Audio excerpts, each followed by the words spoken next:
There's also a shift, a tectonic shift in your industry, right? When it comes to the second speed, which is almost what's the long term. How can CEOs balance out and look at innovation and the future to deliver on that 5x or 10x growth?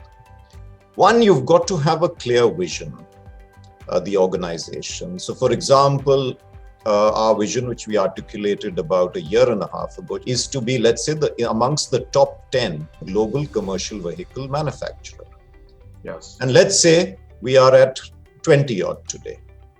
So if you were to draw a line which shows the global growth and extrapolate it into the future, and then you pick a 1x or a 2x line for yourself and then extrapolate that to where you are currently, they would meet maybe 15 years later.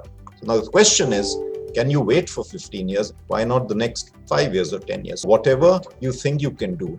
Now that line is the line that the organization has to meet. For that, then you start working backwards as to, if you're going to be on that curve, how and what do you need to do right now?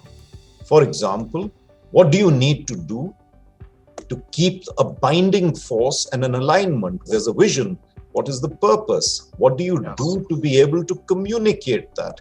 What is the kind of team that will be necessary that will engage with the tectonic shift? The auto industry is going through that.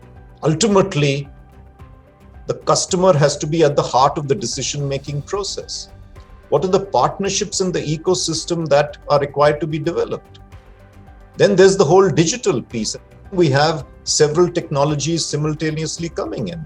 Electric, for example, hydrogen, something, and various fuels coming into play. And finally, are you participating in the entire process of the customer's spend? Or is it just the initial purchase of your product, which is, let's say, in our case, a commercial vehicle?